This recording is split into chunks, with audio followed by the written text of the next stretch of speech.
Tinubu'S bitter medicine will not cure Nigerians' ills. FT blamed Tinubu'S administration.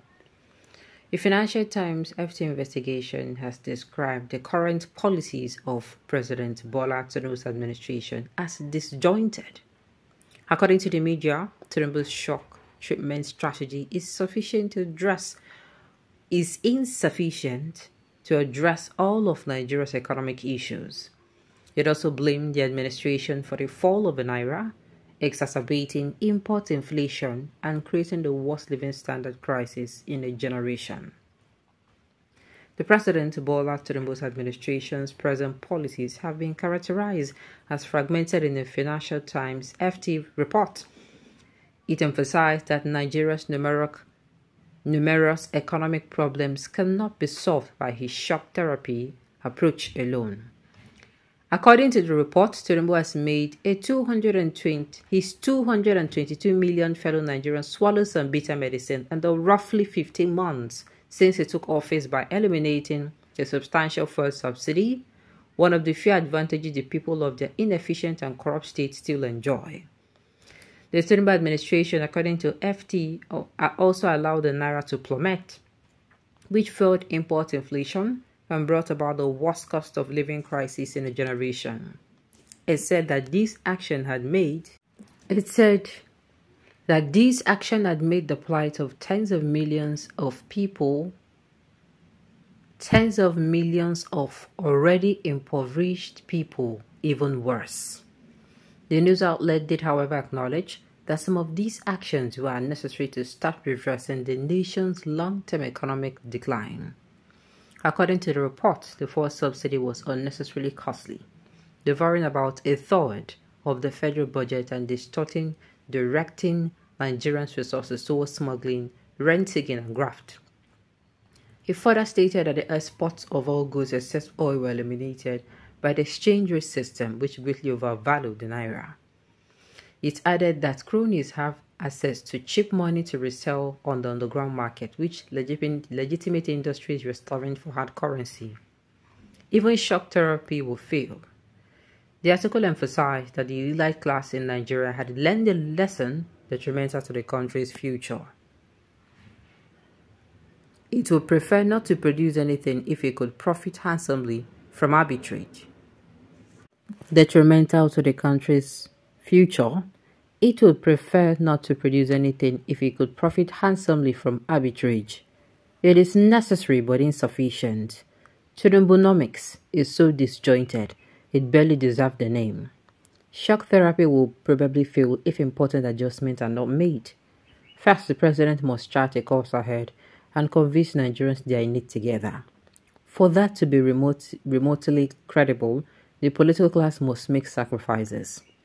Out must go lavish pay rises for civil servants and flashy cars, not to mention jets for government officials. Tinubu only has to look at Kenya, where violent street demonstrators have forced the government to withdraw tax rises, to see what happens when a sense of injustice festers. Likewise, some savings from the fuel subsidy should be redeployed to support the most economically vulnerable as a priority. Hunger levels are soaring and millions of children are foregoing meals and schools. Nigerian politicians love to be seen handing out bags of rice, but what is needed is direct cash payment to people's phones, the technology for which exists, and the longer term a proper safety net. As states stand, the state lack either capacity or the probity to administer such a scheme. Tinubu needs to fix that urgently, it added. Inexperienced people working for Tinubu. The Financial Times claimed that the president's cabinet is made up of primarily inexperienced people who got their position through political favoritism rather than qualifications.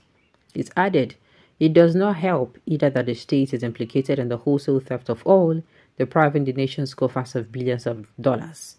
Tinubu should use all his political gold to staunch the flow. According to FT article, Nigeria has one of the lowest tax collection rates in the world, collecting only 10% of GDP in taxes, which is a clear indication of a lack of trust between the governed and the government. It's added, but if the economy is to be revived, the state needs to be an enabler. It was to provide power, roads, security and justice, not to mention schools, hospitals and support for the poorest in the society. Without a properly joined up and articulated plan, Tinubu's bitter medicine will not cure Nigerian ills. It will just leave a bad taste. List of economic events under Tinubu. There have been a few bright spots and many events that Nigerians would want to forget quickly. In his inaugural speech on May 29, 2023, Tinubu wasted no time. He just used 3 words, "Subsidy is gone," to set the template that has shaped the lives of Nigerians over the past 12 months. Well, this person hits the nail on the head. He didn't enter well. You understand? This nail when hit for it, it too enter. Tinubu developed Lagos, not Nigeria, through Gowon, but Tinubu the tax collector of self-enrichment. Now the same tax collector collecting tax in federal level after removing first subsidy, and Nigeria is falling down like London Bridge. Exactly. When I tell them, I say this man, they are saying he increase budget, Which budget? Which budget? You know, since I buy that one. We only buy that one now. You increase budget, people they cry. You increase budget, people no fit send their children go school again. I know of somebody who in children theirs. No jokes. Her children is at home because nothing dey. All of them cannot afford to be in the school at the same time. Though the report is jointly released, no deny the fact that the situation is not easy. Sincerely, if anyone in Nigeria said that present situation is not expected, not lie. Is an explosion expected? No matter who is on seat of power, it must happen, courtesy of our past and done and misdeeds. I didn't envy Tinubu. He sought for it. Exactly. How can a country went the variety of insecurities for the past decades and check? Population and increase with no corresponding food production, and we say it is hard? Personally, the basic steps taken so far ought to be, but tough. Subsidy removal, unification of exchange rates, regulation of BDCs, etc.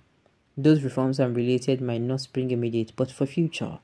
Foremostly, government must go after those idiots in the forest without mercy to create good environment for proper farming. Anything short of this is theory. Generally, our culture of lack of accountability, indiscipline, negative attitude, and character have greatly influenced on our present situation. True. Yes, Nigeria, yes. The one way happened before put hand, but when he come, what he do? The first thing when he do, they very, permit me to use the word foolish. You come in, you remove fuel subsidy, okay, no wahala. What did you do next? You bought SUV, luxurious cars, for people that we are still using our money to pay. We pay these people money we don't earn. And as if that is not enough, what did you do? What did you do? You say, make them build house. Make them build house for VP. Then buy finish. Now start to the talk that now start to the do road. When we say people not see food shop. Not be person will see food shop. Now go feel work out for road or drive motor. Alright, on this note, we have come to the end of the news. We say thank you for turning in to listen. Until I come your way next time. Enjoy the rest of